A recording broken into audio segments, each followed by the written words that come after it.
Assalamualaikum warahmatullahi wabarakatuh. Pada pertemuan kali ini kita akan membahas tentang peradaban Yunani kuno.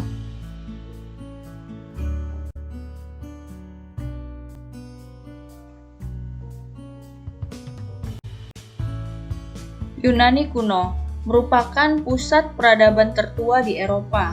Yunani terletak di kawasan Eropa Tenggara yang sering disebut Semenanjung Balkan. Sebagian besar kepulauan di Laut Aegea dan Laut Ionia dengan batas wilayah sebagai berikut. Utara berbatasan dengan Albania, Yugoslavia, Bulgaria, Turki di daratan Eropa. Timur berbatasan dengan Yunani dikelilingi oleh Laut Aegea.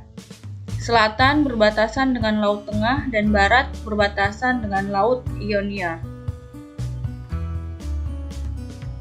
Peradaban Yunani meliputi di antaranya seluruh wilayah Yunani sekarang, sebagian wilayah kepulauan di Laut Aegea dan Laut Ionia, serta sebagian Asia Kecil. Sebagian wilayah Yunani bergunung-gunung dengan kondisi tanah yang tidak subur. Kondisi ini menghambat hubungan antara satu kelompok masyarakat dan kelompok masyarakat lainnya. Permukiman yang terpisah ini lambat laun berkembang menjadi negara kota yang disebut dengan polis.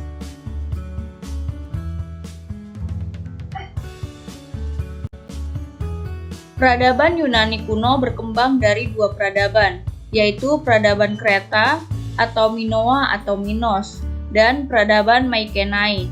Peradaban Kreta atau Minoa berkembang di Pulau Kreta antara tahun 3000 sampai 1450 sebelum Masehi, seiring dengan perkembangan perdagangan di wilayah Mediterania Timur. Kata Minoa berasal dari nama raja Kreta yaitu Minos. Setelah Kreta, peradaban Mykenae menjadi peradaban baru yang tidak saja menggantikan Kreta, tetapi berkembang ke Yunani daratan dan sekitarnya.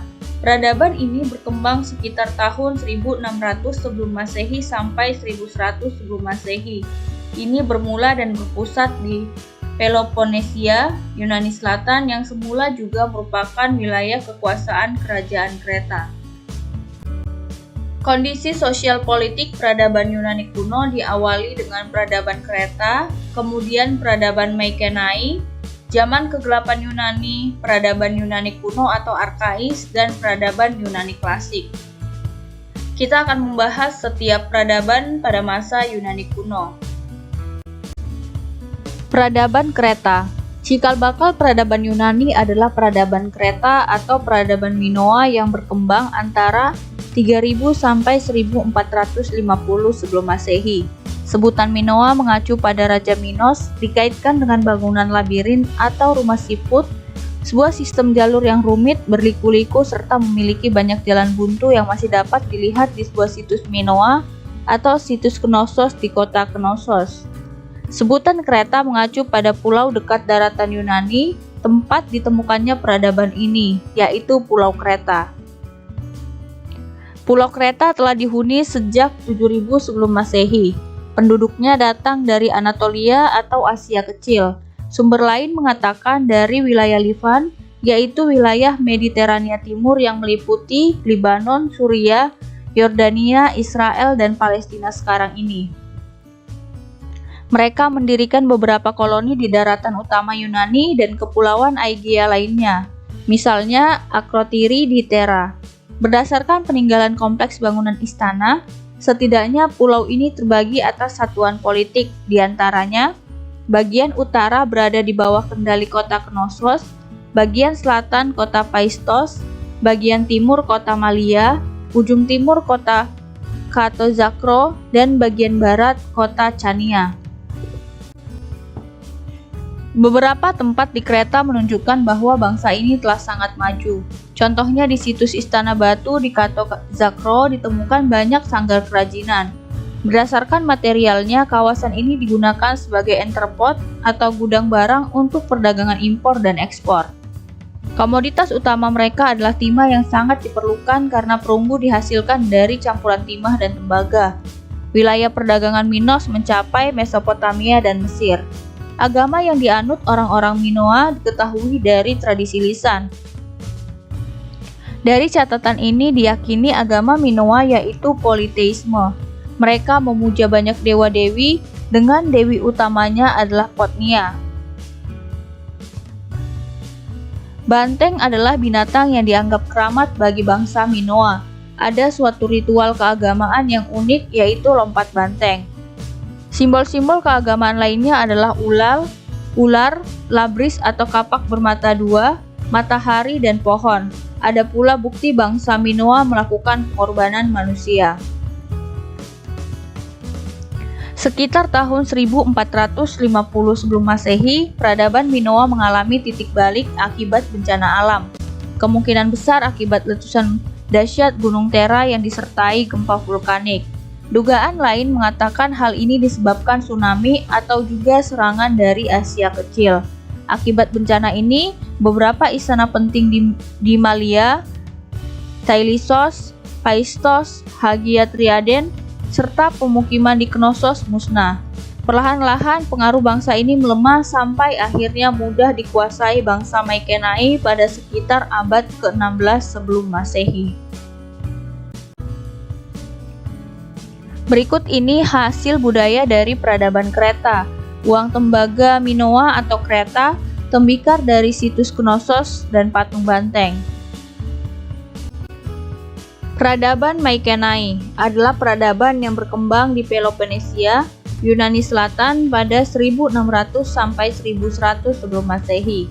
Athena, Pylos, Tiva, dan Tiryns merupakan situs Mykenae yang penting.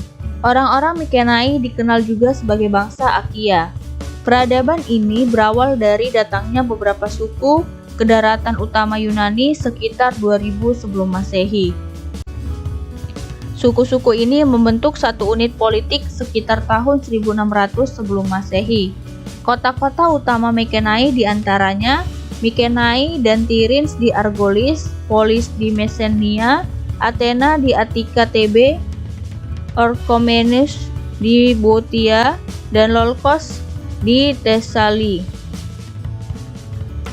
Bangsa Mykenae berkembang melalui penaklukan. Banyak harta dan rampasan perang yang diperoleh dari penaklukan-penaklukan ini. Penaklukan di kota Troya di Asia Kecil dianggap sebagai penaklukan yang sangat legendaris, yang disebut dengan Perang Troya.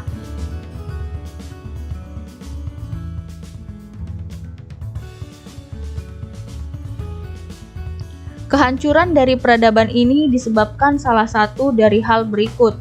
Pertama, bencana alam, letusan gunung dahsyat, gunung berapi. Bencana kekeringan, serbuan orang laut yang bermukim dan menguasai Laut Aegea, invasi bangsa Doria, salah satu bangsa besar yang membentuk peradaban Yunani kuno tahun 1100 sebelum Masehi. Dengan bukti arkeologis yang menunjukkan bahwa invasi ini tidak saja menghancurkan peradaban Mykenae, tetapi juga memaksa sejumlah besar penduduk Mykenae keluar dari wilayah Yunani menuju bekas-bekas koloninya, seperti Asia Kecil, wilayah bangsa Ionia, serta daerah-daerah sekitarnya. Zaman kegelapan, dalam arti khusus menunjukkan pada tidak adanya sumber-sumber tertulis yang dapat mengungkapkan kehidupan masyarakat pada masa ini. Selama ini berlangsung, kegiatan penulisan tidak menjadi perhatian penting. Oleh karena itu, tidak ada peninggalan tertulis yang dihasilkan selama periode ini. Hal ini menjadi suatu yang menyulitkan para sejarawan untuk mengetahui dan mempelajari situasi sosial, politik, ekonomi masa ini. Zaman ini diawali sejak invasi Doria sampai munculnya negara-negara kota atau polis Yunani pada abad ke-9 sebelum Masehi. Invasi atau penaklukan yang dilakukan bangsa Doria berakibat buruk terhadap peradaban Mykenae. Periode Arkais. Peradaban yang dikembangkan di Yunani sejak periode Arkais itulah yang disebut dengan peradaban Yunani kuno. Cakupan wilayahnya meliputi seluruh wilayah Yunani daratan, Siprus, Kepulauan Aegea, serta sebagian kecil Asia Kecil. Tiap suku bangsa, komunitas, atau wilayah membentuk kelompok-kelompok kecil yang independen. Kelompok kecil itu hidup terpisah dan mengembangkan peradabannya sendiri. Meningkatnya hubungan sosial dan perdagangan antara komunitas melahirkan kebutuhan untuk membentuk serta mengolah kehidupan bersama yang baik. Akibatnya lahirlah pemimpin yang kemudian diikuti pembentukan organisasi pemerintah sederhana, lalu lahirlah negara kota atau polis. Negara kota atau polis berkembang sekitar abad ke-7 sebelum Masehi. Sistem pemerintahan jauh lebih tertata dengan kaum arsitokrat, orang-orang yang berpengaruh menjadi pemegang kekuasaan di tiap-tiap negara kota. Negara kota diantaranya adalah Athena, Sparta, Korintos, dan Thebe. Negara kota Sparta berfokus pada pembangunan kekuatan militer. Sparta menjadikan warganya sebagai budak yang lazim disebut dengan kaum Helot. Di bawah kepemimpinan Lycurgos, pada tahun 650 sebelum Masehi, semua laki-laki termasuk arsitokrat wajib menjadi prajurit. Sparta melakukan ekspedisi militer pertama melawan negara kota Lakonia dan Mesenia dalam perang Mesenia yang berlangsung sekitar abad ke-8 sebelum Masehi. Negara kota Athena tumbuh menjadi negara kota yang makmur dan kuat secara ekonomi, dengan pertanian dan perdagangan menjadi aktivitas utama. Athena mengalami krisis tanah dan pertanian pada akhir abad ke-7 sebelum Masehi yang memicu perang saudara. Arkon sebutan bagi pejabat tinggi negara kota setingkat Perdana Menteri.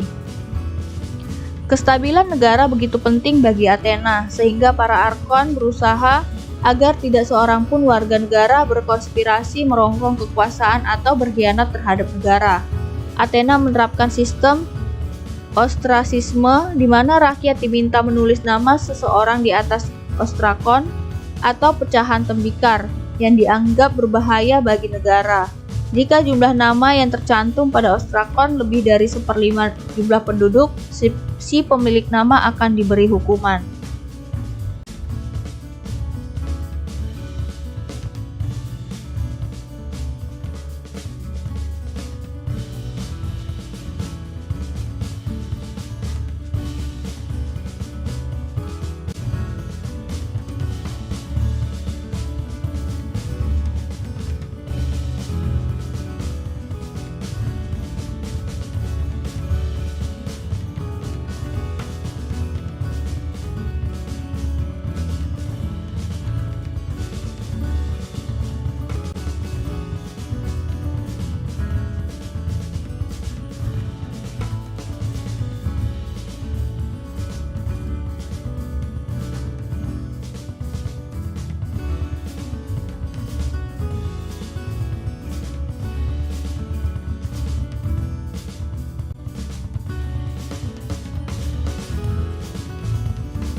Perbedaan kemajuan ekonomi antara Sparta dan Athena, serta cara menjalankan negara seperti diuraikan sebelumnya, kelak melahirkan perang antar dua negara ini.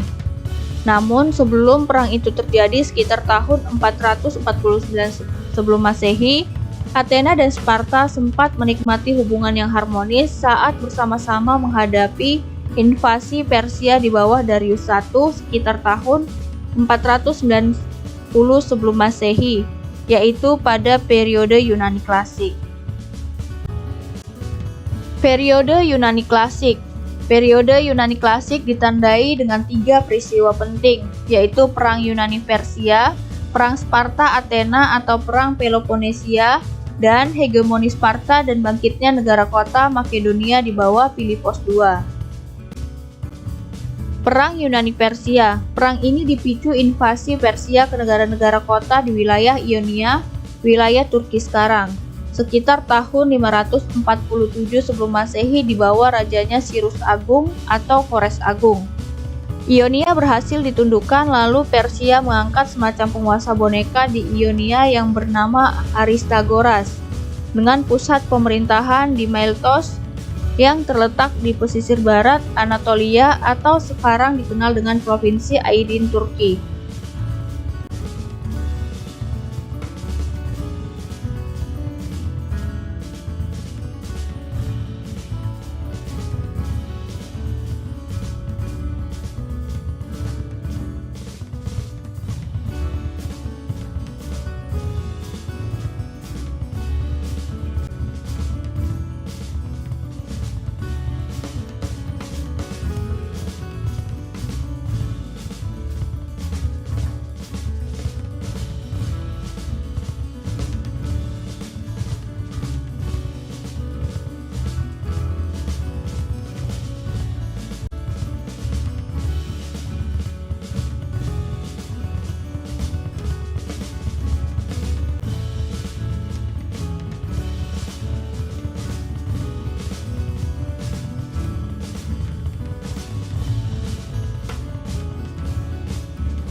Perang Sparta-Athena atau Perang Peloponnesia adalah perang antara Athena yang didukung Liga Delos dan Sparta yang didukung Liga Peloponnesia.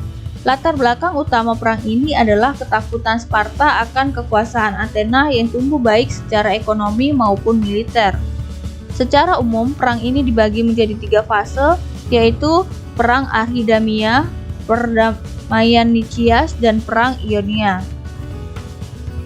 Perang ini dimenangkan oleh Sparta. Ini diceritakan secara lengkap oleh seorang jenderal dan sejarawan Athena bernama Thucydides dalam karyanya Sejarah Perang Peloponnesia. Hegemoni Sparta dan bangkitnya negara kota Makedonia, abad ketiga, di mana Yunani berada di bawah Sparta. Namun kekuasaannya atas Yunani tidak bertahan dalam kurun waktu 1 abad. Hal ini disebabkan antara lain wilayah kekuasaannya begitu luas, sedangkan kemampuan mengelolanya sangat terbatas. Negara-negara kota taklukan Sparta banyak yang melepaskan diri, di mana Athena, Argos, Thebe, dan Korintos bersama-sama memerangi Sparta dalam Perang Korintos. Sparta mengalami kekalahan ketika melawan negara kota Thebe dalam pertempuran Leuctra tahun 371 sebelum Masehi. Pada saat yang bersamaan, negara kota Makedonia tumbuh dan berkembang dengan pesat di bawah Filipos II. Makedonia mengalahkan gabungan antara Athena dan Thebe dalam pertempuran Chaeronea pada 338 sebelum Masehi. Berikut ini gambaran dari pertempuran Leuctra, Perang Yunani Persia, Perang Peloponnesia, Perang Athena Sparta.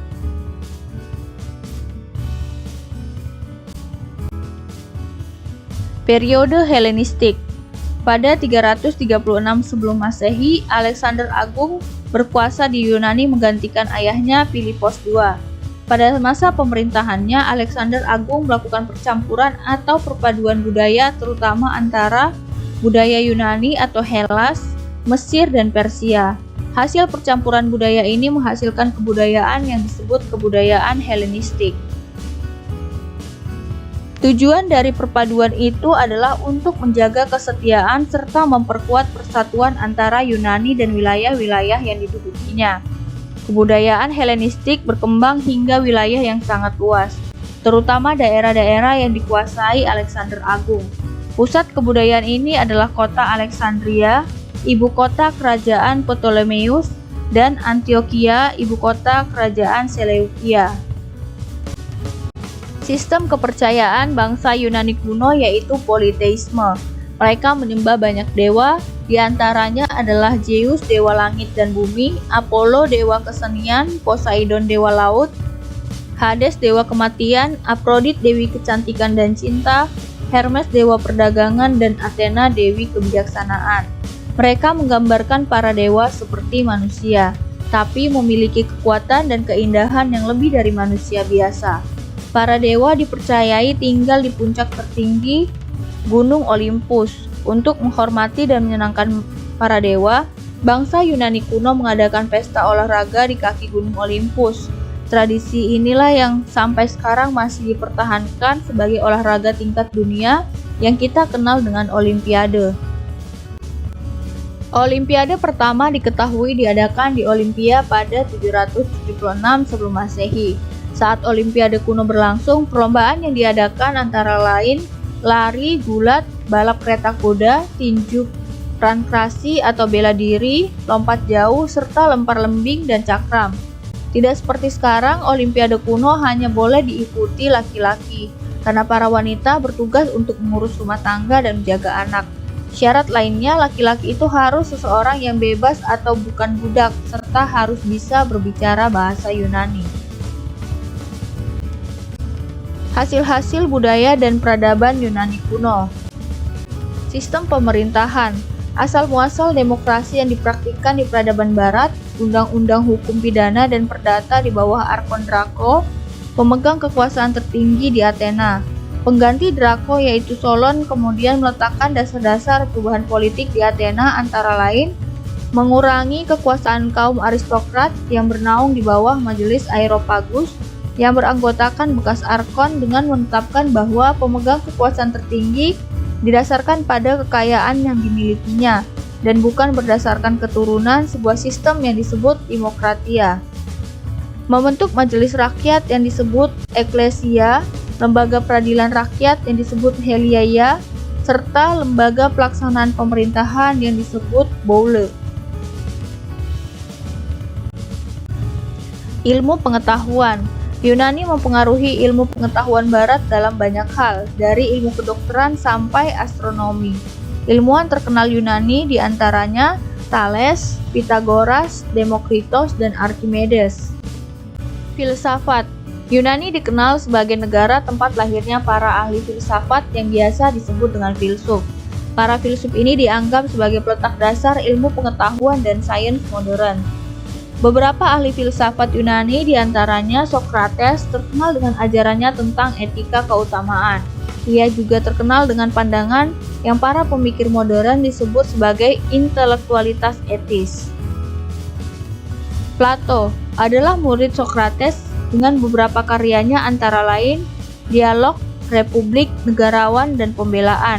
Pengaruh Socrates dan Plato tampak pada pandangannya tentang keutamaan atau kebijakan sebagai dasar negara ideal. Aristoteles adalah murid Plato. Ia melahirkan karya besar dalam bidang ketatanegaraan. Salah satu karya monumentalnya adalah The Politics and the Constitution of Athens. Menurut Aristoteles, kemunculan negara tidak dapat dipisahkan dari hakikat manusia sebagai zoon politikon atau makhluk politis. Hippocrates dikenal sebagai tokoh ilmu kedokteran. Ajarannya ditulis secara rinci dalam bukunya yang berjudul Aphorismen dan Prognos. Hippocrates juga mengajarkan tentang kode etik kedokteran. Seni Yunani kuno sangat berpengaruh terhadap kebudayaan di banyak negara dari zaman kuno hingga saat ini. Seni Yunani kuno dapat dibagi menjadi 3 periode, yaitu periode Arkais, periode Helenistik, dan periode Klasik. Berikut ini beberapa hasil seni dari peradaban Yunani kuno.